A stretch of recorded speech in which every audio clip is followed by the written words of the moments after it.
Hello dear students,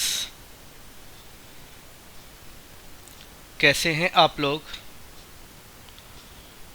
मेहनत तो बहुत कर रहे होंगे घर पर बैठकर।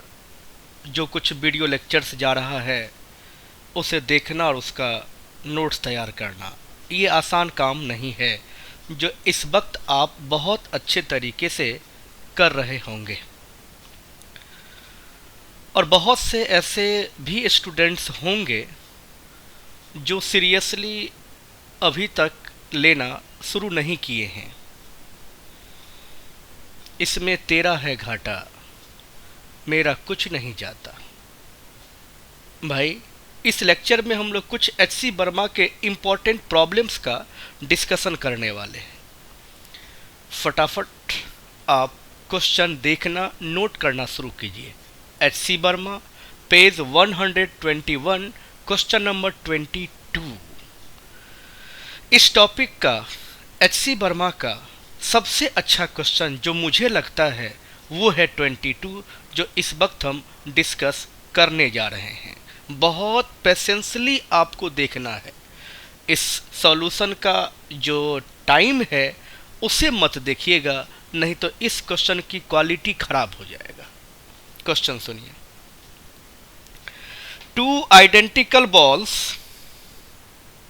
Comma, each having a charge of 2 into 10 to the power minus 7 coulomb and a mass of 100 gram are suspended from a common point by two insulating strings, each 50 centimeter long. The balls are held at a separation 5 centimeter apart and then released. Find A. The electric force on one of the charged balls. B. The components of the resultant force on it along and perpendicular to the string. C. The tension in the string. D. The acceleration of one of the balls. And last line of this question, very important. Answers are to be obtained only for the instant just after the release. इस question के बारे में एक बात मुझे कहना चाहिए, हालांकि ये शोभा नहीं देता, बट ये क्वेश्चन अभी भी बहुत लोगों के सीखने का है। जो लोग 12th एच.सी. वर्मा का न्यूमेरिकल्स बना चुके हैं, अपने आप को एक्सपर्ट भी कहते हों, तब भी इस तरह के क्वेश्चंस की प्रैक्टिस करनी चाहिए। और जितनी बार इसे देखा और सुना जाएगा, कुछ नया चीज मिलेगा सीखने के लिए। अब हम क्वेश्चन का डिस्कशन स्टार्ट करते हैं। दो आइडेंटिकल बॉल है, उसकी चार्ज है 2 into 10 to the power minus 7 coulomb और उसका मास है 100 ग्राम। नोट करते हैं डेटा। और एच.सी. वर्मा का क्वेश्चन थोड़ा लेंदी होता है। कैलकुलेशन पार्ट पर हम भी ध्यान देंगे और आप भी ध्यान दीजिएगा, क्योंकि कैलकुलेशन पार्ट पर हम ज़्यादा ध्यान देने की कोशिश नहीं करते हैं। कंसेप्ट, प्रोसेस ये समझाते हुए हम आगे तेजी से बढ़ जाते हैं। Two identical balls, each having a charge. Question number 22. दोनों बॉल का चार्ज गिवन है 2 into 10 to the power minus 7 coulomb, okay. और दोनों का मास गिवन है, इट इज 100 ग्राम। ग्राम को किलोग्राम में बदलेंगे आप तो 1000 से डिवाइड कर दीजिएगा, ये बन जाएगा किलोग्राम। 2 0 से 2 0 कैंसिल हो जाएगा, ये हो जाएगा 1/10 किलोग्राम। आगे, are suspended from a common point by 2 insulating strings each 50 centimetre long. Data जो भी है पहले हम कलेक्ट कर लेते हैं। इसको भी माय डियर फ्रेंड्स आप बदल दीजिए मीटर में, तो 100 से डिवाइड कर दीजिएगा तो ये हो जाएगा आपका 1/2 metre. The balls are held at a separation 5 centimetre apart. इसको जिस डिस्टेंस पे पकड़ के रखा गया है हम r से रिप्रेजेंट कर लेते हैं और ये है आपका 5 सेंटीमीटर। इसको भी आप मीटर में बदल लीजिएगा तो 100 से डिवाइड कर दीजिए। ठीक, अब क्वेश्चन पूछ रहा है ए, इलेक्ट्रिक फोर्स किसी एक चार्ज बॉल पे कितना काम कर रहा है वो बतलाइए। Okay. B, the components of the resultant force on it along and perpendicular to the string। मतलब ये कि रिजल्टेंट फोर्स आपको कैलकुलेट करना है 2 बार। एक बार कैलकुलेट करना है along the string और एक बार कैलकुलेट करना है perpendicular to the string। तीसरा question, the tension in the strings calculate करना है। और चौथा क्वेश्चन, एक्सेलरेशन किसी एक बॉल का कैलकुलेट करना है। और इस क्वेश्चन का सबसे इंपॉर्टेंट मैसेज कि आपको सारे क्वेश्चन का आंसर उस इंस्टेंट देना है जब उसको फ्री किया जा रहा है। मीन्स इस पूरे क्वेश्चन का जो आंसर देना है एट t इक्वल्स टू 0। अब हम बतलाएंगे इस क्वेश्चन का जो आंसर देना है एट t इक्वल्स टू 0 इसका क्या मतलब है। बहुत अच्छा क्वेश्चन है। इस क्वेश्चन में एक दो खास बात है। अगर हम इस क्वेश्चन को एज ए टास्क दे दें और आप घर पर बहुत मेहनत करके सोचो तो इसकी क्वालिटी समझ में आएगी। तो आप मेरे पर यकीन करके वाकई इसकी बहुत अच्छी क्वालिटी है, स्टार्ट से ध्यान दीजिए। इस क्वेश्चन में जरा भी लापरवाही अच्छा नहीं है। मार्कर हम चेंज कर लेते हैं, चौक। तो अब हम सिचुएशन से ड्रॉ करते हैं। एक मैंने ले लिया है सपोर्ट, यहां पर एक पॉइंट होगा, पॉइंट ऑफ सस्पेंशन, और 2 स्ट्रिंग के जरिए 2 बॉल को बांध करके आपने इस तरह से लटका रखा है। और इस वक्त आप फ्रेंड्स इसको आप अपने हाथों से कस के पकड़े हुए हैं, क्योंकि ये भी है पॉजिटिव चार्ज और ये भी है पॉजिटिव चार्ज। छोड़िएगा तो रिपल्सन स्टार्ट होगा, मीन्स और भी कुछ सेपरेट होने की कोशिश करेगा। इसके बीच की सेपरेशन और बढ़ सकता है। इस वक्त ये इक्विलिब्रियम में है नहीं, आप पकड़ के रखे हुए हैं। इस वक्त ये इक्विलिब्रियम में नहीं है। बहुत अच्छा लाइन बोला मैंने। इस वक्त का जो ये सेपरेशन है यही आपका दिया हुआ है 5 सेंटीमीटर। इसका लेंथ आपको मालूम है, ये है आपका 50 सेंटीमीटर, ये भी है आपका 50 सेंटीमीटर।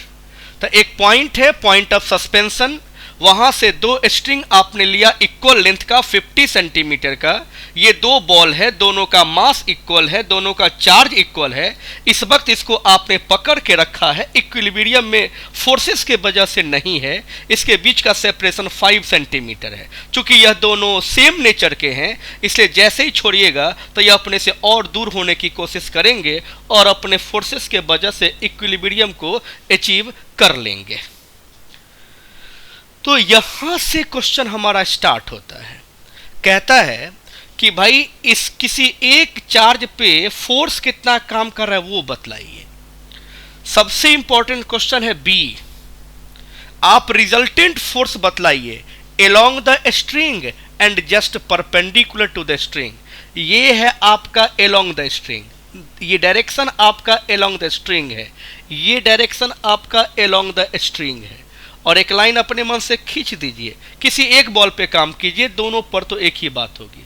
यह एक लाइन हम मान लेते हैं जो लाइन आपके स्ट्रिंग के साथ 90 डिग्री पर है। तो आप इधर जब काम कीजिएगा तो इसको हम कहेंगे along द स्ट्रिंग, और जब इधर काम करेंगे आप तो हम इसे कहेंगे परपेंडिकुलर टू स्ट्रिंग।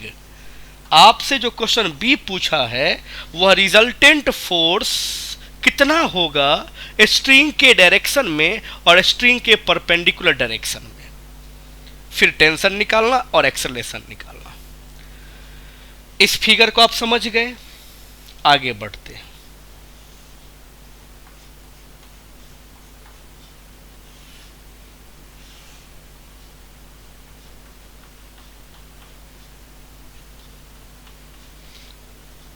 ये एंगल, इसका मास m है, इसका मास m है, इक्वल मास का है, तो आपका जो स्ट्रिंग है वह वर्टिकल के साथ इक्वल एंगल बनाएगा।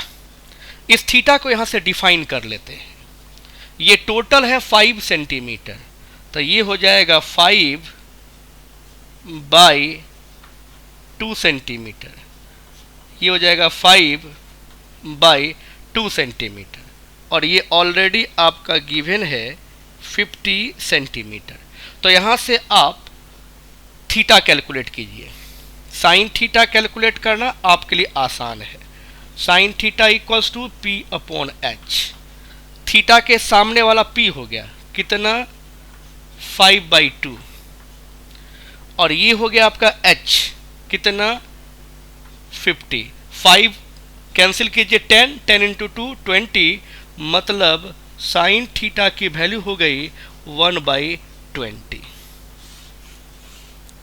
लास्ट लेक्चर में भी हम डिस्कस किए थे, इस वक्त भी आप जान लीजिए, ऐसे कंडीशंस में आपका थीटा बहुत बहुत बहुत छोटा होता है। थीटा इज वेरी स्मॉल, और माय डियर फ्रेंड्स, जब थीटा बहुत बहुत छोटा हो तो साइन थीटा को आप tan थीटा लिख सकते हैं और उसकी वैल्यू 1/20 इस्तेमाल करा जा सकता है। मतलब आपके इक्वेशन में साइन थीटा हो तो 1/20 यूज़ कीजिए, और इनकेस tan थीटा हो तो भी 1/20 यूज़ कीजिए। और अगर थीटा छोटा होता है तो cos थीटा की वैल्यू हम 1 इस्तेमाल करते हैं। तो cos थीटा के जगह पर आप 1 पुट कीजिएगा, अप्रॉक्स वैल्यू है यह, जब थीटा बहुत बहुत छोटा होगा ऐसे कंडीशन में। और साइन थीटा की वैल्यू tan थीटा 1/20 इस्तेमाल कर सकते हैं। हम एकदम छोटे छोटे पार्ट पर डिस्कशन करते हुए आगे बढ़ रहे हैं कि यह क्वेश्चन किसी भी मायने में डिफिकल्ट ना लगे। तो इस जगह पर वो डेटा लिखा हुआ है, इससे बहुत मतलब नहीं है, ये आप समझ रहे हैं। एक सिचुएशन ड्रॉ करके मैंने दिखलाया कि क्वेश्चन कह क्या रहा है। तो एक फिक्स्ड सपोर्ट है जिससे 2 स्ट्रिंग इक्वल लेंथ का 2 बॉल को सस्पेंड कर रहा है। दोनों बॉल पे चार्ज सेम है, दोनों बॉल का मास सेम है। इसको इस वक्त पकड़ के रखा गया है 5 सेंटीमीटर डिस्टेंस पे। ऐसे कंडीशन में यहाँ पे आपका प्रत्येक स्ट्रिंग वर्टिकल लाइन के साथ कितना एंगल बना रहा है वो मैंने कैलकुलेट कर लिया। और अगर थीटा बहुत छोटा होगा तो हम साइन थीटा को tan थीटा को 1/20 लिखेंगे और cos थीटा के जगह पर 1 यूज करेंगे। ये हमने डिस्कस कर लिया। अब आप मुझे सजेस्ट कीजिए कि फिर से हम यहाँ पर किसी बॉल का एफबीटी बनाएं, या फिर कि हमारे पास जो वीवीआई इक्वेशंस हैं उनका इस्तेमाल कर सकते हैं। आपकी मर्जी, आप फिर से चाहें तो क्वेश्चन सॉल्व करना शुरू करें, नहीं तो लास्ट लेक्चर का जो वीवीआई इक्वेशंस है अगर आप समझ गए तो उसका इस्तेमाल कर सकते हैं। क्वेश्चन सॉल्व करना शुरू करते हैं। मेरा फर्स्ट क्वेश्चन है इलेक्ट्रिक फोर्स कैलकुलेट करना। ओके, तो इलेक्ट्रिक फोर्स इन दोनों के बीच कितना काम करेगा? ये पॉजिटिव है, ये पॉजिटिव है, तो दोनों एक दूसरे को रिपेल करेगा। ठीक, तो इलेक्ट्रिक फोर्स का फॉर्मूला फ्रेंड्स होता क्या है? के mod Q1 Q2 upon R²। F equals k की वैल्यू हो गया 9 इंटू 10⁹ Q1 और Q2 इसका स्क्वायर करके लिखते हैं, तो लिखेंगे 4 इंटू 10⁻⁻14 अपॉन r। ये डिस्टेंस हो गया r, मीटर में बना हुआ है, इसका स्क्वायर करना है। 5/100 स्क्वायर करने का मतलब एक बार और लिख देना 5/100। F equals 9 into 4 36, 5 into 5 25। अब ऊपर में हमारा पावर बच गया और नीचे 1 1 2 2 4 0 है, पलट के ऊपर चला जाएगा 4, 9 और 4 13, मतलब हो जाएगा 10⁻⁻1। अब इसको हमें सॉल्व करना है, मतलब ये हो गया 36/25 और ये वाला 0 भी यहां आ गया। इसको सॉल्व करा जाए, रफ कर लेते हैं। 25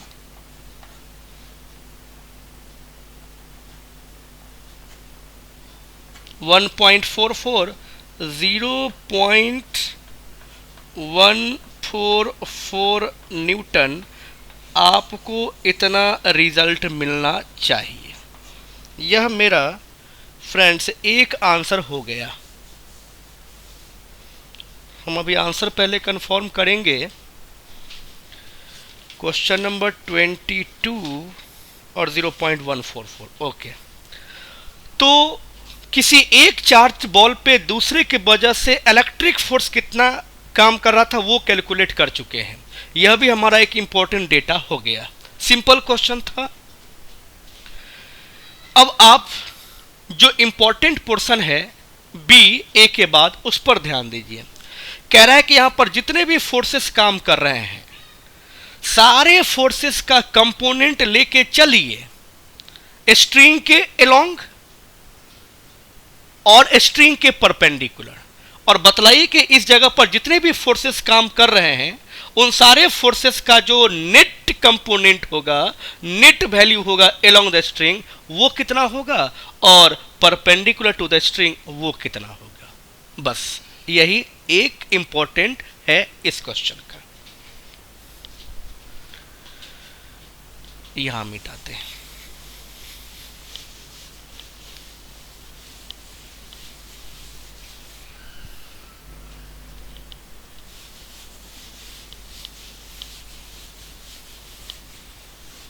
देखिए बी,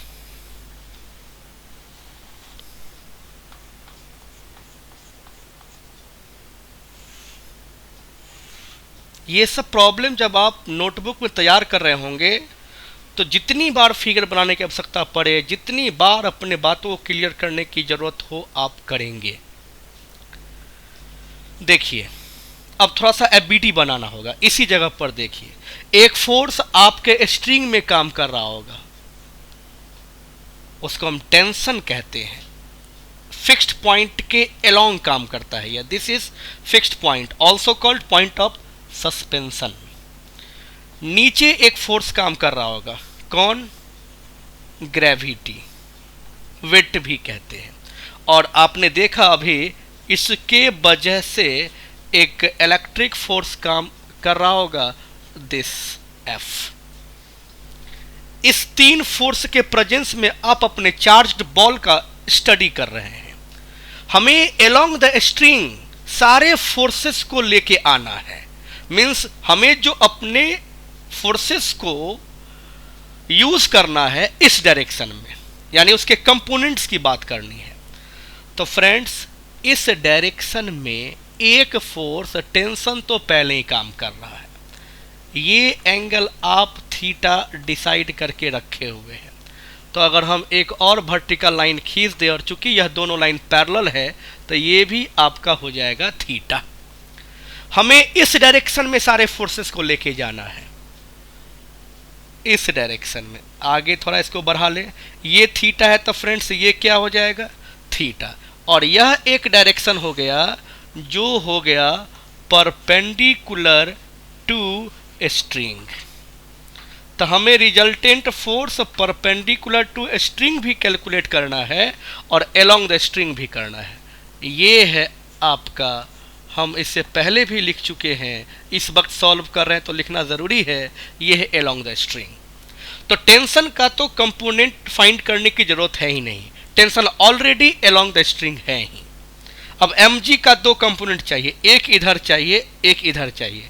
ये हो जाएगा अलोंग द स्ट्रिंग और ये हो जाएगा perpendicular to the string. mg का थीटा पे क्या हो जाएगा कंपोनेंट, mg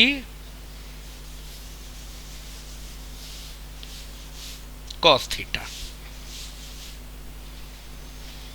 तो यहां लिखते हैं mg cos थीटा, इधर क्या हो जाएगा mg sin थीटा। चलिए mg का कारोबार हो गया।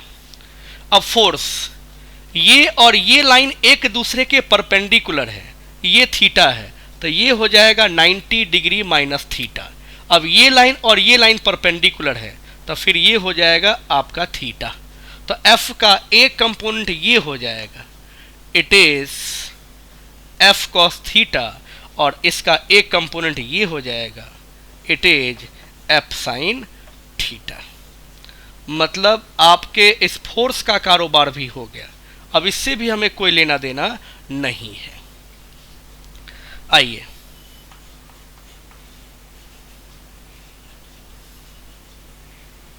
along the string resultant force calculate करते हैं of all the components। Important बात, हमें जो भी क्वेश्चन का आंसर देना है एट t इक्वल्स टू 0 पे देना है। देखिए इस वक्त आपका यह दोनों बॉल कुछ इस तरीके से लटक रहा है और आपने इसे पकड़ के रखा है, इसलिए ऐसे लटक रहा है। लेकिन जैसे ही छोड़िएगा, इसके रिपल्सन नेचर के वजह से दोनों एक दूसरे से सेपरेट होने की कोशिश करेगा। तो एच.सी. वर्मा साहब कहते हैं कि जिस समय हम छोड़े ठीक उसी समय आपको सारे क्वेश्चन का आंसर देना है, मतलब एट t इक्वल्स टू 0 पे देना है। तो क्या होगा, तो पहली बात, उस टाइम पे इसकी इनिशियल वेलोसिटी 0 थी, t इक्वल्स टू 0 पे तो वो मोशन स्टार्ट करेगा ही, मतलब उस बॉल्स की वेलोसिटी उस टाइम पे 0 है।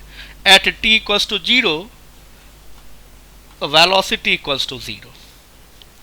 दूसरी बात, जब ये मोशन स्टार्ट करेगा तो इसका पाथ कैसा होगा, स्ट्रेट लाइन होगा या कर्व पाथ होगा। तो आप समझ रहे हैं कि यह दोनों बॉल्स जब एक दूसरे से सेपरेट होगा तो यह स्ट्रेट लाइन पाथ नहीं, यह एक कर्वेचर मिलेगा, आपको कर्व पाथ मिलेगा। इसका मतलब है कि जैसे उसकी मोशन स्टार्ट होगी उस पर एक फोर्स काम करेगा along the centre, centripetal force. It is very important concept for this question. तो हम यहां पर दिखलाते हैं इसी चीज को। जैसे इसको फ्री कीजिएगा वह इस पाथ पे मोशन करना शुरू करेगा। ये यहां था, थोड़े टाइम बाद आपका वो यहां दिखेगा। मैक्सिमम कितना सेपरेट हो सकता है, थोड़े टाइम पहले वो यहां पर होता, इसी पाथ पे वो मूव करेगा, इसके रिपल्सन की वजह से इससे दूर होने की कोशिश करेगा वह। तो वह एक ना एक सर्किल को मेंटेन करेगा, और वह जिस सर्किल को मेंटेन करेगा उसका सेंटर आपका ये है पॉइंट ऑफ सस्पेंशन। ये बन जाएगा उसका रेडियस, जिसको आपने स्ट्रिंग का लेंथ कहा है, L से रिप्रेजेंट किया है। तो जब आप along the string resultant force calculate कर रहे होंगे, मतलब आप अपने सर्कुलर पाथ के रेडियस के अलोंग काम कर रहे हैं। और अलोंग द रेडियस जब काम करते हैं, अलोंग सेंटर जब काम करते हैं, तो उधर का जो नेट फोर्स होता है वो सेंट्रीपिटल फोर्स होता है। हालांकि नेट फोर्स यहाँ पर सेंट्रीपिटल फोर्स कौन प्रोवाइड कर रहा है वो लिखना चाहें तो सेंटर की तरफ वाले फोर्स को पॉजिटिव लिखते हैं। तो इधर काम कर रहा है टी। अब इधर कोई फोर्स नहीं काम कर रहा है, बाकी सब उसके अपोजिट में काम कर रहा है, तो सबको निगेटिव में लिखते हैं। Minus F sine theta minus M G cos theta, ये हो गया आपका नेट फोर्स। और यही जो फोर्स है वो प्रोवाइड कर रहा है नेसेसरी सेंट्रीपीटल फोर्स, mv²/r। यहां पर r स्ट्रिंग का लेंथ है, l हम लिखेंगे। तो अलोंग द स्ट्रिंग ये है आपका नेट फोर्स, बट ये नेट फोर्स किसको प्रोवाइड कर रहा है? सेंट्रीपीटल फोर्स को। तो इसे हम लिखेंगे नेट फोर्स, किधर? Parallel to the string. इसको पढ़िएगा, along string equals to m/l, और इस समय भी कितना है? 0। तो पूरा टर्म क्या हो जाएगा?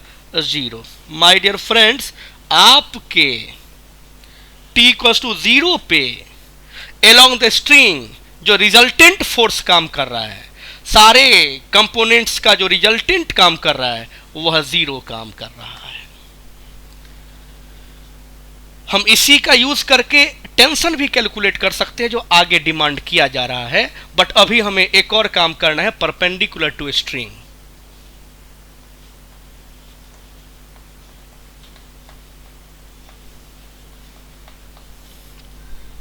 अब इस डायरेक्शन में देखिए, इधर मूव करेगा, इधर मूव करेगा, तो मूवमेंट का जो डायरेक्शन है ये, इसको आप पॉजिटिव मान लीजिएगा, इसका अपोजिट नेगेटिव मान लीजिएगा। तो अगर हम मान लीजिए यहीं पर एक पाथ ड्रॉ कर लें, तो ये वाला पॉजिटिव और ये वाला नेगेटिव मान लेते हैं।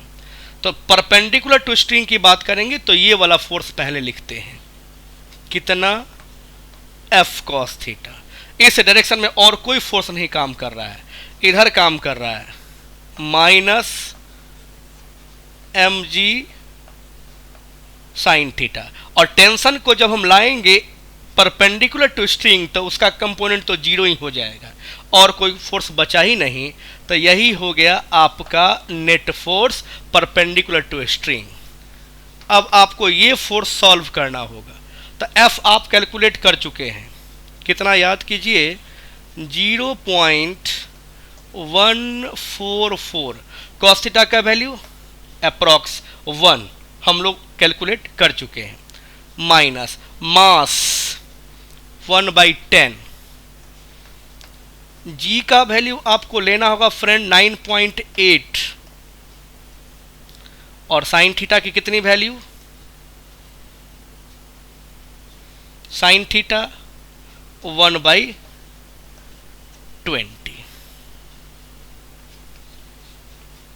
अब एफ नेट इक्वल्स टू 0.144 तो है ही हमारे पास, माइनस, अब इसको हमें सॉल्व करना है तो थोड़ा बहुत हमें कर लेना चाहिए।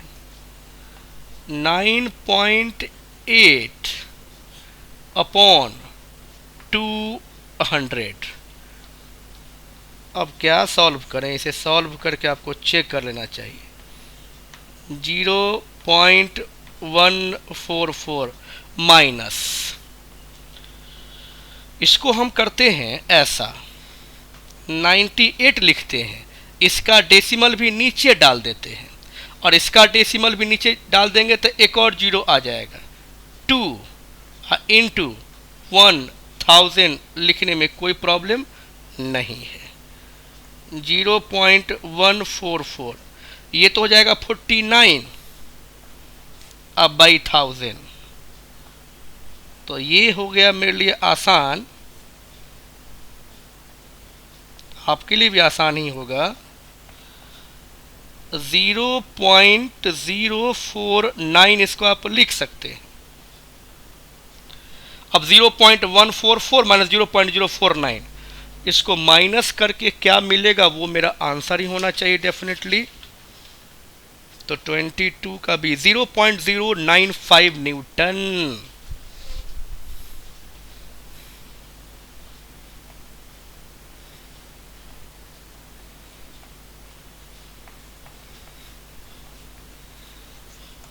फ्रेंड्स, ये बहुत अच्छा आंसर है। इस आंसर तक आप पहुंच गए और अभी तक के प्रोसेस को समझ गए तो इस क्वेश्चन का सारा काम समझिए हो गया। तो along the string at T equals to 0 पे चूंकि वेलोसिटी 0 थी इसलिए कोई फोर्स काम नहीं कर रहा था, लेकिन उसी टाइम पे परपेंडिकुलर टू द स्ट्रिंग आपका 0.095 काम कर रहा है। और आप इस वक्त एक बहुत ठीक से देखें तो मेरा आंसर पॉजिटिव में ही आया है। इसका यह मतलब हुआ कि हमने पॉजिटिव जो डायरेक्शन माना था, एफ कॉस थीटा को मैंने पहले लिखा था यानी पॉजिटिव मान करके, इसका मतलब है कि दोनों चार्ज बॉल को जब आप छोड़िएगा तो इसी डायरेक्शन में मूव करेगा, मीन्स एक दूसरे के बीच का सेपरेशन पहले के रिस्पेक्ट में और बढ़ेगा, थोड़ी और भी वह एक दूसरे से दूर होने की कोशिश करेगा। इक्विलिब्रियम अभी नहीं मिला है, इक्विलिब्रियम अभी ढूंढ ही रहा है। तो दो क्वेश्चन का आंसर हो गया। इलेक्ट्रिक फोर्स कितना काम कर रहा है, along the string resultant force कितना, और perpendicular to the string resultant force कितना। अब मेरा सी क्वेश्चन है, ये बात हो गई, ये बात हो गई, ये बात हो गई। टेंशन की वैल्यू बतलाइए और एक्सेलरेशन बतलाइए। ओके,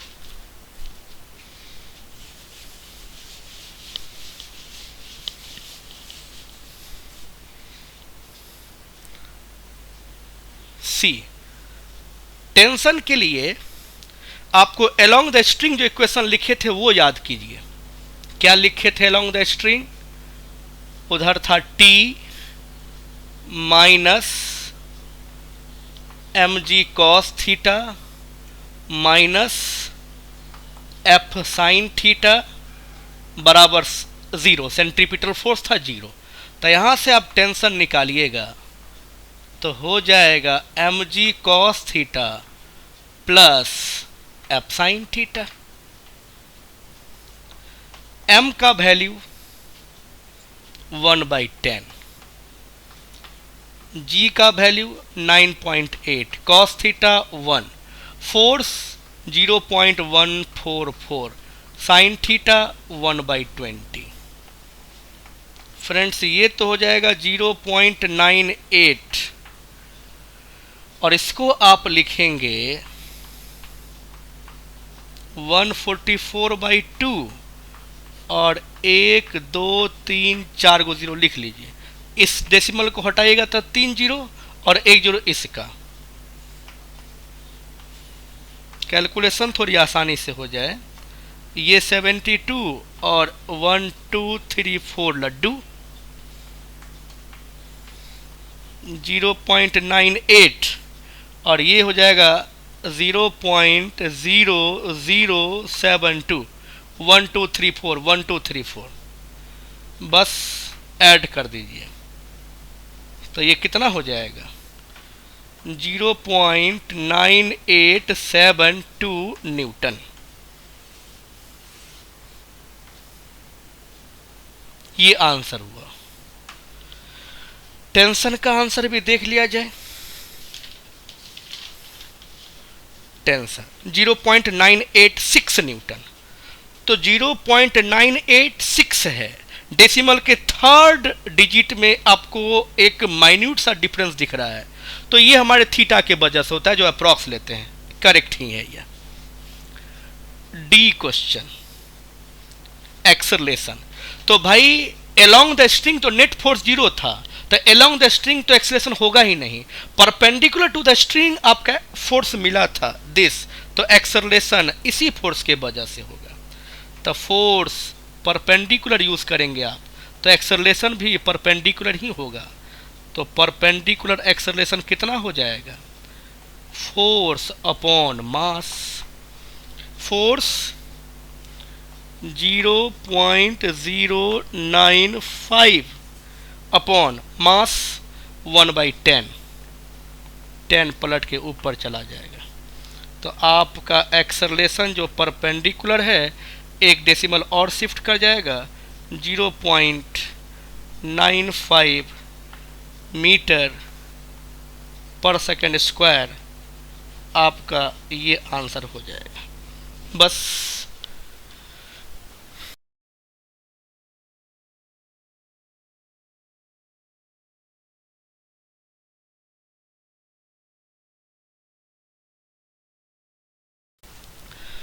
तो अगर मुझसे पूछिएगा कि 1 से 32 तक में एचसी वर्मा के इस एक्सरसाइज का सबसे अच्छा कौन सा क्वेश्चन है, तो इससे अच्छा मेरे लिए कोई भी क्वेश्चन नहीं था।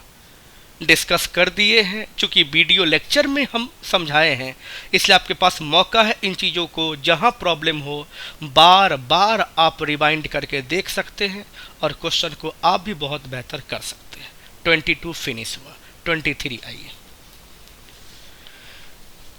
2 identical pith balls are charged by rubbing against each other। 2 pith ball है, आप जनरल बॉल सोचिए, उसको आपने रब करके चार्ज किया है। इसका मतलब है कि एक पर पॉजिटिव चार्ज होएगा, एक पर नेगेटिव चार्ज होगा। दोनों को फ्री छोड़िएगा तो अट्रैक्ट करेगा वो। They are suspended from a horizontal rod, एक हॉरिजॉन्टल रॉड से उसको सस्पेंड किया गया है। Through 2 strings of length 20 centimetre each, 2 string के थ्रू जिसका लेंथ सेम है 20 सेंटीमीटर है। The separation between the suspension points being 5 centimetre, दोनों सस्पेंशन पॉइंट के बीच का डिस्टेंस 5 सेंटीमीटर है। In equilibrium the separation between the balls is 3 centimetre, जैसे ही छोड़ेंगे वह अट्रैक्ट होता है और एक इक्विलिब्रियम मेंटेन करता है 3 सेंटीमीटर पे। Find the mass of each ball and tension in the strings. Charge on each ball has a magnitude 2 into 10 to the power minus 8 coulomb. Friends, 2 चीज कैलकुलेट करना है, आपके बॉल का मास क्या है और स्ट्रिंग का टेंशन क्या है। क्वेश्चन थोड़ा सा आप फिगर से समझिए, और जब तक हम बोर्ड क्लीन करते हैं आप थोड़ा रफ कीजिए। 23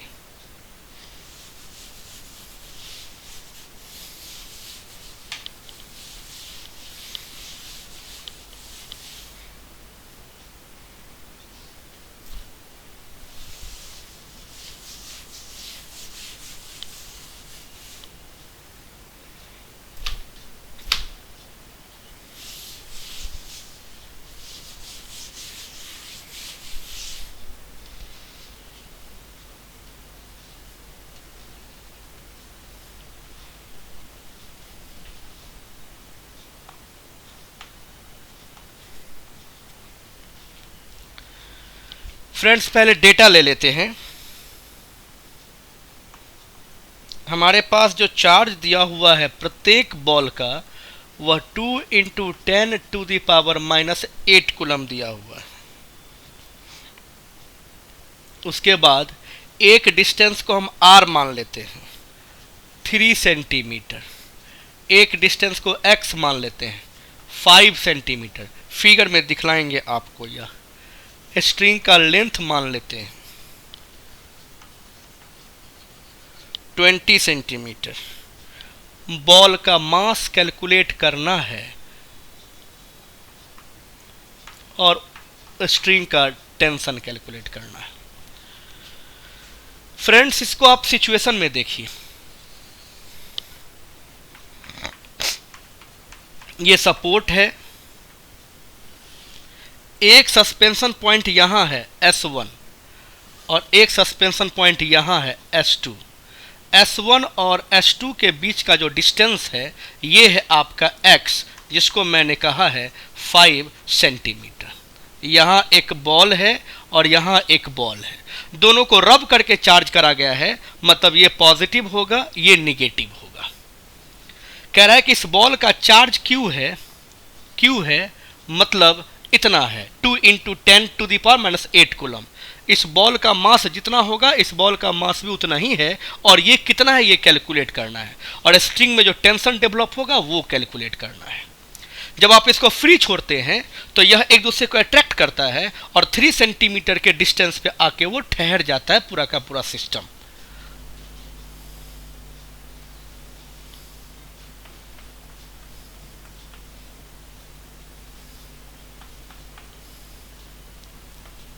पहले आपका स्ट्रिंग यहां हुआ करता था, अब दोनों बॉल एक दूसरे को अट्रैक्ट करके अब इस लोकेशन पे है दिस। ये जो डिस्टेंस आप देख रहे हैं इसी डिस्टेंस को मैंने r से रिप्रेजेंट किया है। थोड़ा सा ज्योमेट्रिकल वर्क करा जाए अगर, तो कुछ ऐसा करना चाहिए। ये पॉइंट है आपका S1 और ये पॉइंट है आपका S2। तो S1 से लेकर के S2 के बीच का डिस्टेंस कितना है?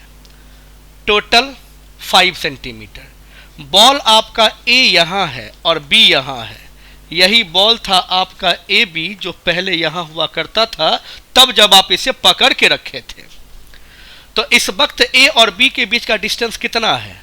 तो ये है डिस्टेंस आपका 3 सेंटीमीटर। तो टोटल डिस्टेंस है 5 सेंटीमीटर और ये 3 सेंटीमीटर, तो बचा 2 सेंटीमीटर। मतलब ये डिस्टेंस आपका कितना हो जाएगा? 1 सेंटीमीटर, और ये डिस्टेंस कितना हो जाएगा? 1 सेंटीमीटर। ऐसा क्यों होगा? क्योंकि दोनों सेम ही एंगल बनाएगा। हर स्ट्रिंग अपने वर्टिकल लाइन के साथ सेम एंगल बनाएगा, क्योंकि दोनों बॉल का मास सेम है और दोनों बॉल का चार्ज सेम है। लास्ट थ्योरी में इसलिए मैंने ऐसे क्वेश्चंस का डिस्कशन कर दिया है कि अगर दोनों बॉल का चार्ज सेम है, दोनों बॉल का मास सेम है, तो दोनों बॉल का स्ट्रिंग अपने अपने वर्टिकल लाइन के साथ जो एंगल बनाएगा वो इक्वल एंगल ही बनाएगा। तो वह डिस्टेंस भी 1 सेंटीमीटर 1 सेंटीमीटर होएगा। यहां से हम लोग साइन थीटा डिफाइन कर लेते हैं। Sine theta equals to perpendicular upon hypotenuse. Perpendicular का मतलब 1 और हाइपोटेनस का मतलब length of a string which is 20, 1/20। और फ्रेंड्स, ऐसे कंडीशन में हमारा एंगल बहुत छोटा ही इस्तेमाल होता है। थीटा आपका वेरी स्मॉल है, और जब वेरी स्मॉल होगा तो ऐसे कंडीशन में आप अपने साइन थीटा का वैल्यू टेन थीटा के लिए भी इस्तेमाल कर सकते हैं, और जो कितना हो जाएगा? 1/20 हो जाएगा। ठीक बात। अब हम लोग क्वेश्चन की तरफ मूव करें। हमें m कैलकुलेट करना है। फ्रेंड्स, वीविया इक्वेशन आप यूज कर सकते हैं, हाँ या ना?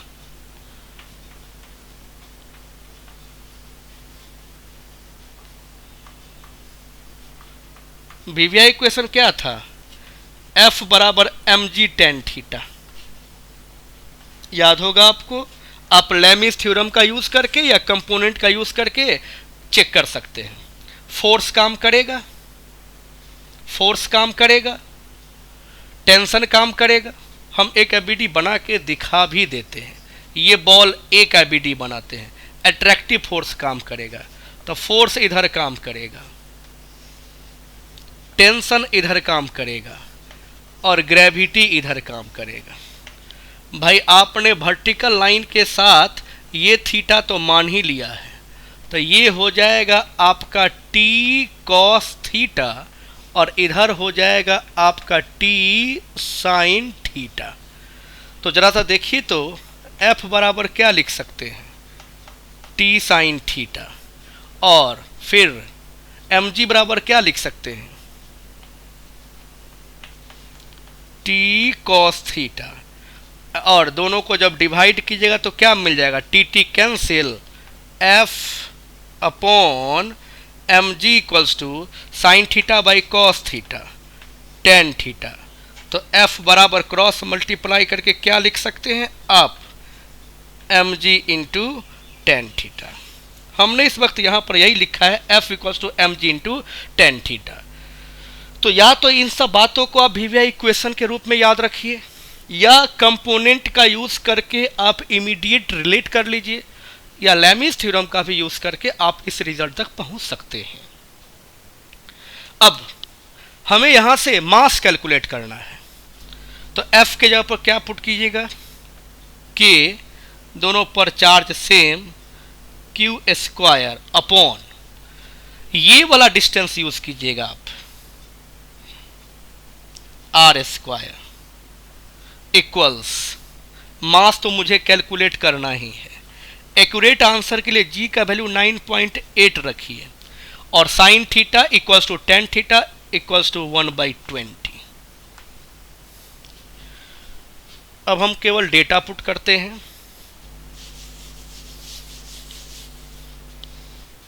इसको भी हटा देते हैं।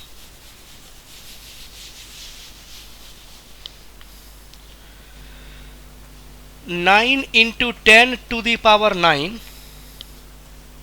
इसका स्क्वायर करके लिखिए। 4 इंटू 10⁻⁻16 और 3 सेंटीमीटर स्क्वायर करके लिखिए, और सेंटीमीटर को मीटर बना के स्क्वायर कीजिएगा। 10⁻⁻2 का स्क्वायर, इधर का कारोबार हो गया। m 9.8 को 98 लिखिए, और 2 इंटू इसका एक जीरो और इसका एक जीरो 100 लिखिए। 9 से 9 कैंसिल, ये 4 ऊपर जाएगा तो इसके साथ प्लस हो जाएगा 13।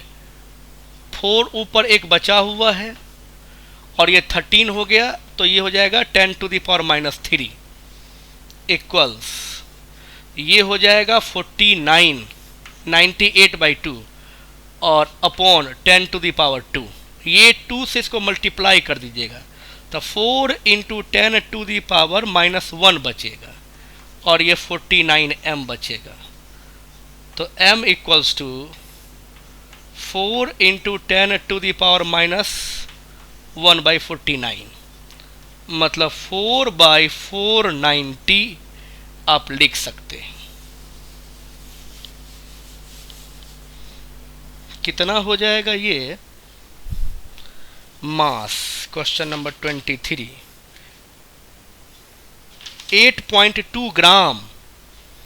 ग्राम माय डियर फ्रेंड्स, देखिए 494 से डिवाइड कीजिएगा आप, 0 0 0 0। अब 8 करके देखते हैं।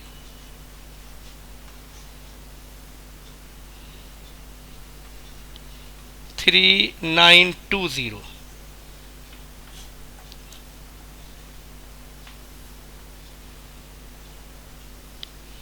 हो गया। अब 0.08, फिर अब 1 लेंगे, समथिंग लेंगे, अप्रॉक्स आ ही जाएगा, अप्रॉक्स आ ही जाएगा 0 1 3, और फिर आप 0 लीजिएगा और 7 से आप लगाएंगे तो अप्रॉक्स ये वैल्यू आपको मिलेगा 0.00817। ये है आपका kg, तो इसको लिख सकते हैं 8.17 ग्राम। और यही जब जाएगा, कैलकुलेशन वगैरह आप ज़रूर चेक कर लीजिएगा फ्रेंड्स, कैलकुलेशन वगैरह करके नहीं रखा जाता है और करने की ज़रूरत भी नहीं होना चाहिए। तो आपका मास अप्रॉक्स उस बॉल का जो कि सस्पेंड करा गया है 8.2 ग्राम। 8.2 ग्राम ही है ना मेरे दोस्त? हाँ। अब क्वेश्चन कह रहा है कि उसका टेंशन कैलकुलेट कीजिए। चलिए अब टेंशन भी कैलकुलेट कर देते हैं। एफबीडी याद है क्या आपको? यहाँ पे बॉल था, ये था टेंशन, ये था वर्टिकल लाइन, ये था थीटा, तो ये हो जाएगा आपका टी कॉस थीटा और नीचे काम करेगा आपका एम जी। तो इक्विलिब्रियम में हम टी कॉस थीटा को क्या लिख सकते हैं?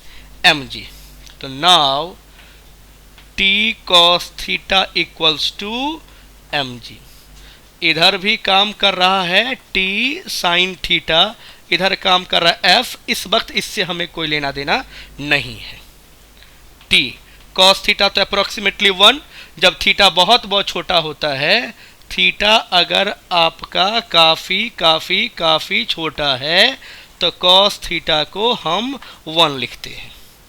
मास अभी आपने निकाला है 8.2 और इसको ग्राम में बदल दीजिएगा तो 10⁻³ ग्राम को किलोग्राम में बदलने के लिए, और जी का वैल्यू अप्रॉक्स 10 ले लीजिए तो टी इक्वल्स टू हो जाएगा 8.2 इंटू 10⁻⁻² न्यूटन।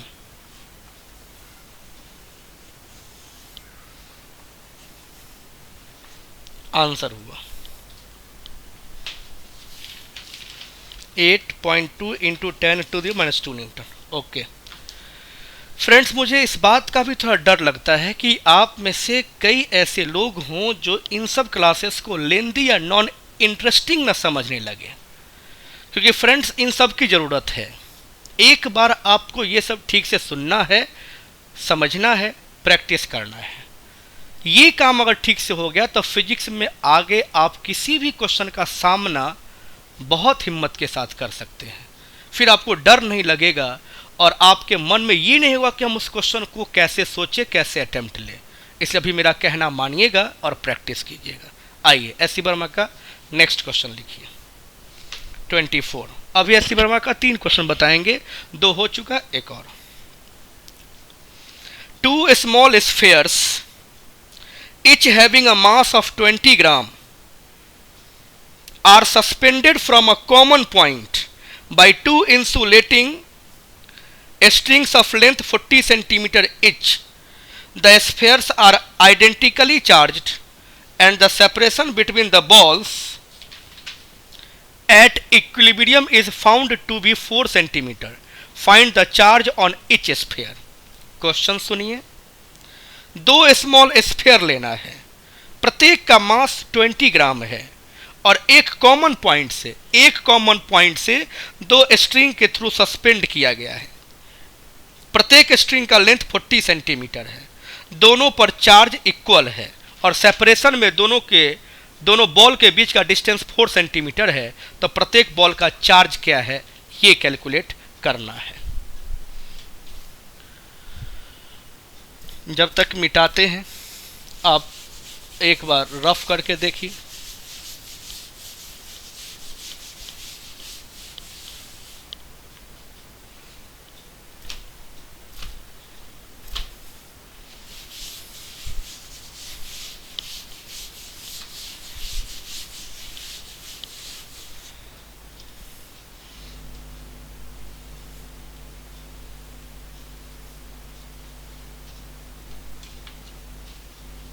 चलिए बात करा जाए क्वेश्चन नंबर 24।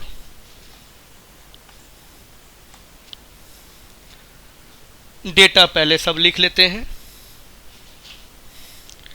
मास 20 ग्राम,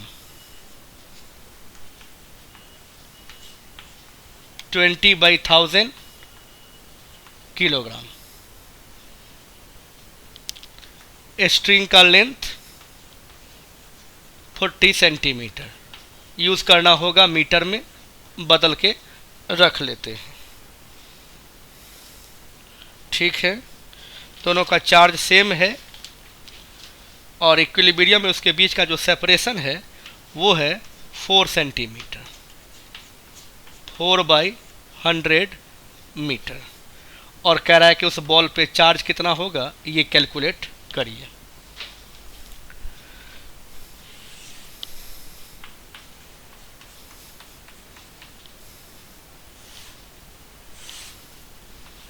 एक बॉल यहाँ है, एक बॉल यहाँ है, दोनों बॉल का मास सेम है, दोनों बॉल का चार्ज सेम है। इसका मतलब दोनों स्ट्रिंग अपने अपने वर्टिकल के साथ जो एंगल बनाएगा वो भी इक्वल ही बनाएगा। और ये सेपरेशन आपका आर गिवन है इक्विलिब्रियम में। चार्ज निकालना है friends, sine theta perpendicular upon hypotenuse. Perpendicular मतलब आर का हाफ, आर है आपका 4 सेंटीमीटर, तो लीजिए 2 सेंटीमीटर। सेंटीमीटर में रहने दीजिए क्योंकि उसका जो रेशियो है वो भी सेंटीमीटर में ही है, और ये है 40 सेंटीमीटर। साइन थीटा हो गया आपका 1/20। इतना बात तो आप समझ चुके हैं कि स्मॉल एंगल्स की बात करी जाए तो आपका जो साइन थीटा है आप इक्वल कर सकते हैं टेन थीटा के, मतलब 1/20 यूज़ कर सकते हैं। और कहीं मौका मिला कॉस थीटा की जगह पर वैल्यू पुट करने की तो 1 किया करते हैं। अब फ्रॉम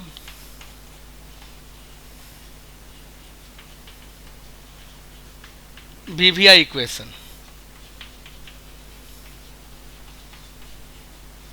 F बराबर M G tan theta. M question में गिवन है, G 9.8 यूज करेंगे, टेन थीटा 1/20 यूज करेंगे, F में हमारा चार्ज आता है वो कैलकुलेट कर लेना है। K into Q square upon R square equals to M G tan theta. बोलिए फ्रेंड्स, बनेगा कि नहीं? 9 इंटू 10⁻⁹, क्यू मुझे कैलकुलेट करना है, आर का वैल्यू 4, सेंटीमीटर को बनाते हैं मीटर और उसका करते हैं स्क्वायर, एम का वैल्यू 20/1000, जी का वैल्यू 9.8, टेन थीटा का वैल्यू 1/20। अब सॉल्व कर लीजिए।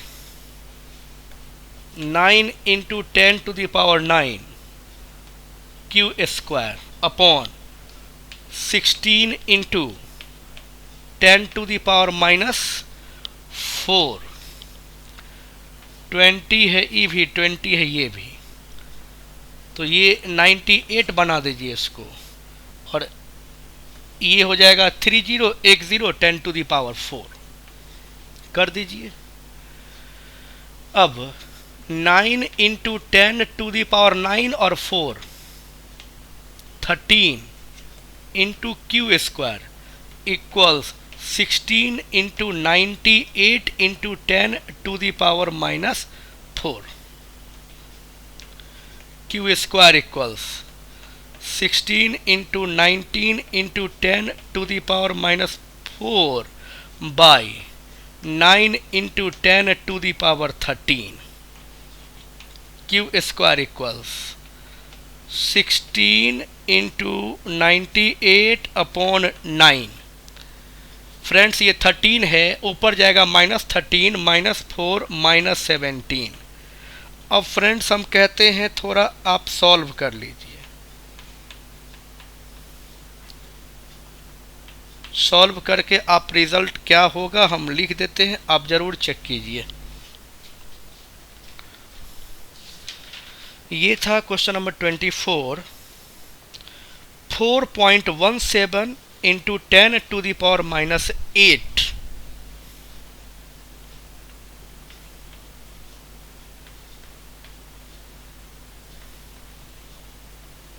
कूलम्ब।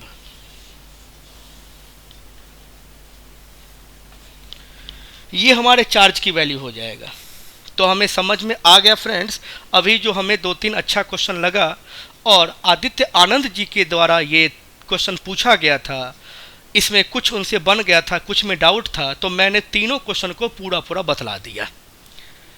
अब इस लेक्चर का आखिरी क्वेश्चन, अगले लेक्चर में भी हम आएंगे कुछ न्यूमेरिकल्स के साथ, कुछ स्टैंडर्ड न्यूमेरिकल, और उसी के साथ हमारे तरफ से न्यूमेरिकल्स बताने का जो सिलसिला है, जो कारोबार है, वो समाप्त हो जाएगा।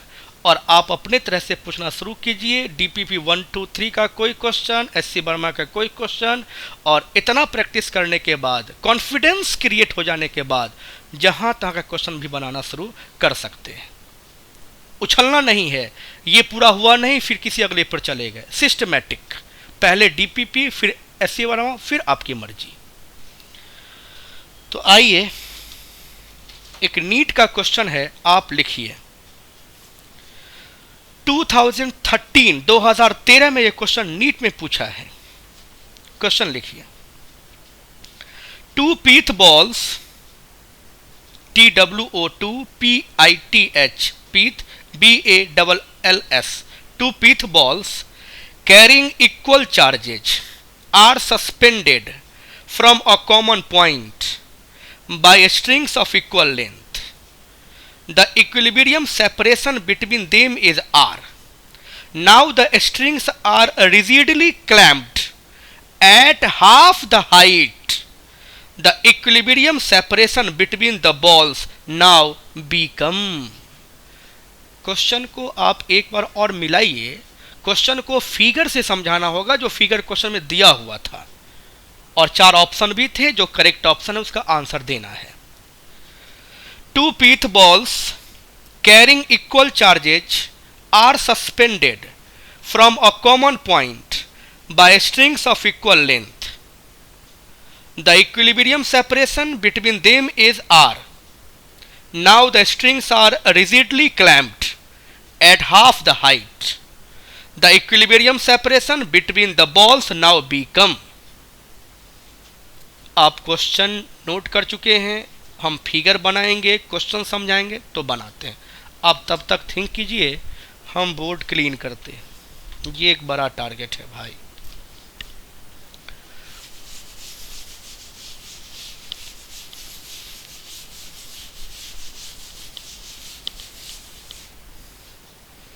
इस टॉपिक को हम लोग कंप्लीट करके वीडियो लेक्चर स्टॉप कर सकते हैं। कम से कम एक टॉपिक पूरी तरीके से फिनिश रहेगा, थ्योरेटिकल भी और न्यूमेरिकल भी। क्योंकि आप लोगों का अब उतना इंटरेस्ट नहीं है, क्यों मेहनत ज़्यादा करा जाए।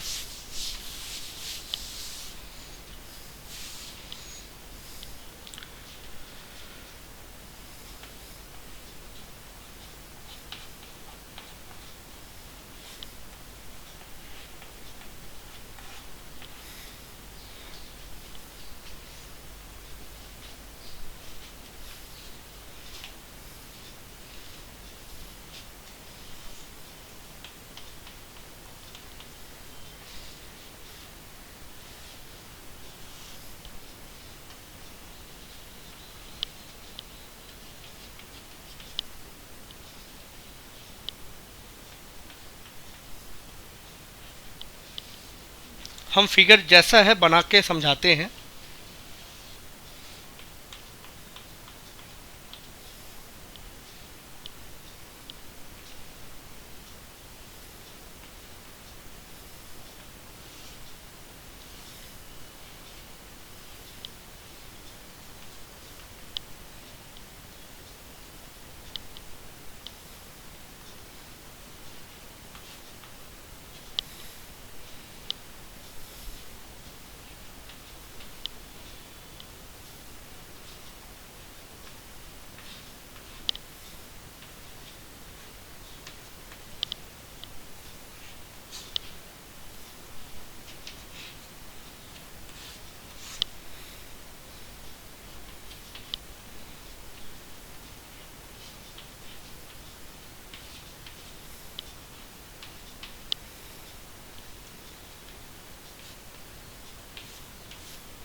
चलिए, इस लेक्चर का आखिरी वेरी इंपॉर्टेंट क्वेश्चन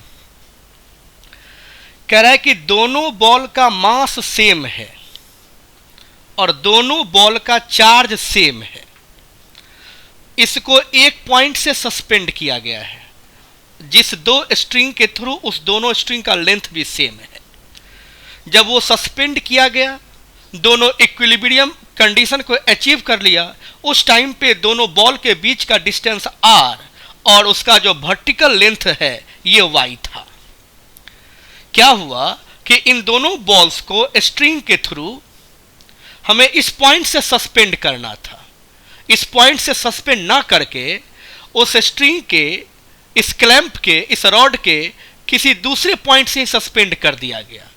मतलब पहले पॉइंट ऑफ सस्पेंशन और इस लाइन तक के बीच का डिस्टेंस y था, अब ये जो डिस्टेंस है ये y/2 हो गया। मतलब हाफ पोजीशन पे ही इसको क्लैंप्ड कर दिया गया। हमें किसी चीज को अगर सस्पेंड करना है, पंखे को अगर छत से लटकाना है, तो हमने फर्स्ट टाइम पे उसको छत से लटकाया, लेकिन नेक्स्ट टाइम पे हमने छत से न लटका करके एक रॉड के थ्रू थोड़ा नीचे उसको फिक्स्ड करा। तो ग्राउंड से उसकी जो हाइट थी वो घट गई। पहले उसकी हाइट थी y, अब उसकी हाइट हो गई y/2। पहले का जो इक्विलिब्रियम सेपरेशन था वो r था, तो क्या अब इन दोनों के बीच का जो डिस्टेंस है वो पहले के जैसा ही होगा कि बदल गया होगा? क्वेश्चन कहता है बदल गया है। आपका यह r' कितना है आपको ये बतलाना है। ये r' इक्वल्स टू का ही ऑप्शन दिया हुआ है, इसी में से किसी एक ऑप्शन को सेलेक्ट करना है। एक बार और क्वेश्चन समझिए, आपने क्वेश्चन ठीक से सुना या नहीं। इस दो स्ट्रिंग के थ्रू हमारे दो चार्ज्ड बॉल को, जिसका चार्ज और मास इक्वल है, पॉइंट ऑफ सस्पेंशन से सस्पेंड किया गया है। पॉइंट ऑफ सस्पेंशन से एक वर्टिकल लाइन आपके उस लाइन जो दोनों चार्ज को ज्वाइन करता है उसका लेंथ तब y था। अब इसी सिस्टम को क्या किया गया कि पॉइंट ऑफ सस्पेंशन से नीचे जो लेंथ था उसके हाफ पोर्शन से ही क्लैंप्ड कर दिया गया, फिक्स्ड कर दिया गया। पहले यहां से यहां तक का डिस्टेंस y था, अब जो फिक्स्ड पॉइंट है वहां से यहां तक का डिस्टेंस y/2 है। तो पहले दोनों चार्ज पार्टिकल के बीच का सेपरेशन अगर r था, तो अब दोनों पार्टिकल के बीच का सेपरेशन इन इक्विलिब्रियम क्या होएगा, जिसको r' मान लिया गया है।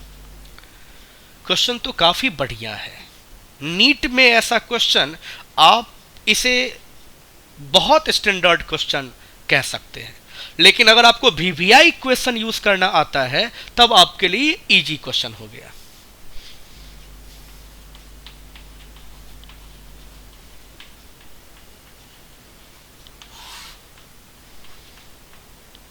बतलाइए वीवीआई इक्वेशन।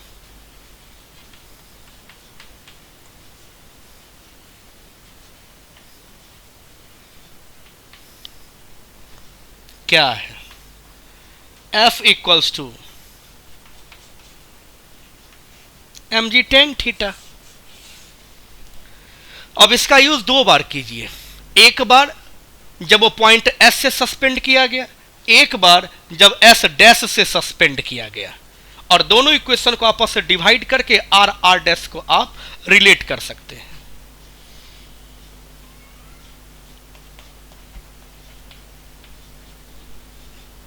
फर्स्टली यहां पर जो इनके बीच फोर्स काम कर रहा होगा वो कितना काम कर रहा होगा? k q square upon r square. Mass क्या होगा? एक्सेलरेशन ड्यू टू ग्रेविटी क्या होगा? और टेन थीटा क्या होगा? इसको आप फ्रेंड्स थीटा मान लीजिए। तो टेन थीटा यहां पर हम लोग लिख लेते हैं, perpendicular by base. Perpendicular r का हाफ r/2 और बेस y। तो यहां पर लिखेंगे tan theta equals to r अपॉन 2y। एक इक्वेशन तैयार हो गया।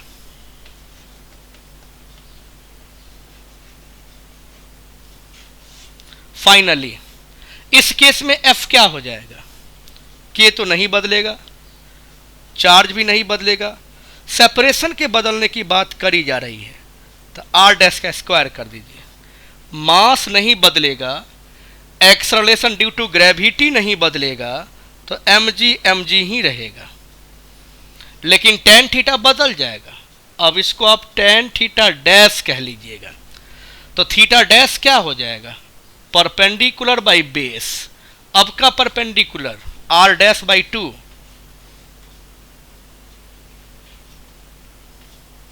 Perpendicular r'/2 perpendicular by base, base y/2। ये 2 से 2 कैंसिल हो गया, तो टेन थीटा डैश हो जाएगा r' upon y, r' upon y।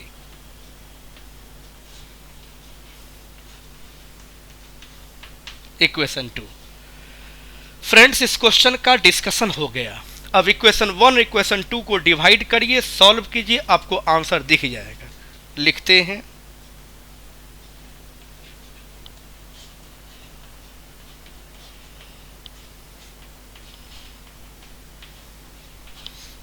Divide करने के लिए उधर चलते, इधर भी तो जगह कम ही है, यही मिटाते।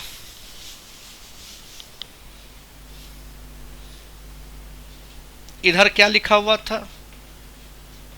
k² upon r square. इधर क्या लिखा हुआ है? पलट के आप लिखिए, डिवाइड करना है तो पलट के मल्टीप्लाई कर दीजिए, r' अपॉन kq²।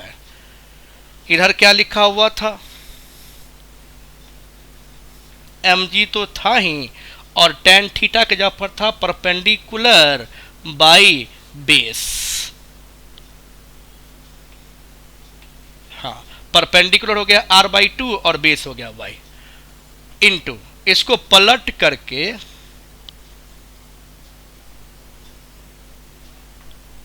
मल्टीप्लाई कर देंगे, कर दिया हमने। M G R dash upon Y, Y से वाई गया, एम जी से एम जी गया, के क्यू स्क्वायर से के क्यू स्क्वायर गया, क्या बचा? R dash square upon R square equals R upon 2 into R dash. अब इसका कोई काम नहीं, आर डैश इधर आएगा, R dash to the power 3 हो जाएगा, इक्वल्स ये इधर आएगा R to the power 3 upon 2। तो आर डैश इक्वल्स टू लिख सकते हैं R to the power 3 upon 2, और ये इधर आएगा तो टू द पावर 1/3 लिख सकते हैं, लिख सकते हैं ना भाई। अब ये 3 इंटू 1/3, ये बचेगा आर, और ये इस पे पावर आ जाएगा 2 टू द पावर 1/3। यही फ्रेंड्स हमारा आंसर है, ढूंढिए, यही तो लिखा हुआ है।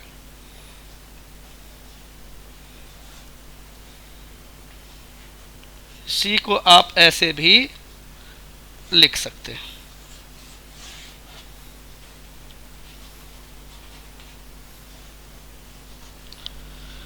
तो फ्रेंड्स हम ये नहीं कहते हैं कि क्वेश्चन डिफिकल्ट या इजी होता है, हम ये कहते हैं कि आपके पास कंसेप्ट बढ़िया है, प्रैक्टिस अच्छा है तो क्वेश्चन बनेगा। हाँ, टाइमिंग का डिफरेंस हो सकता है, तो वो आपके उम्दा क्वालिटी का जब परफॉर्मेंस दिखेगा, मीन्स बहुत अच्छे प्रैक्टिस कर रहे होंगे, तो टाइम भी कम हो जाएगी। और नीट में ऐसे क्वेश्चंस के पूछे जाने का मतलब है ये हाईली स्टैंडर्ड क्वेश्चन हो गया। नीट में इसी लेवल के क्वेश्चन रहते हैं मैक्सिमम स्टैंडर्ड का, इससे बहुत बिलो रहता है, मॉडरेट रहता है, और स्टैंडर्ड क्वेश्चन में इस सब की काउंटिंग होती है। बहुत थ्योरी, बहुत न्यूमेरिकल्स की बात हो गई है। अब एक फाइनल लेक्चर बचा हुआ है, हमारे मन में कुछ और भी अच्छे स्टैंडर्ड प्रॉब्लम्स हैं जिनका हम डिस्कशन करेंगे। और जिस टॉपिक के साथ हम लोगों ने अपना बैच स्टार्ट किया था वो टॉपिक पूरी तरीके से समाप्त हुआ। मेरा मिशन यही था कि जिस टॉपिक को हम लोगों ने स्टार्ट करा है, ओपन करा था, उसको थ्योरेटिकली न्यूमेरिकली कम से कम इतना तो हम कर लें। तो इतना आप न्यूमेरिकल्स प्रैक्टिस कीजिए, डीपीपी कंप्लीट कीजिए, एससी बर्मा कंप्लीट कीजिए। एनसीईआरटी के फर्स्ट एक्सरसाइज में भी कुछ क्वेश्चन बनेंगे, हालांकि पहले एक्सरसाइज में क्वेश्चंस इलेक्ट्रिक फील्ड से भी है। इलेक्ट्रिक फील्ड मेरा न्यू टॉपिक होगा, उसका अलग डीपीपी बना हुआ है।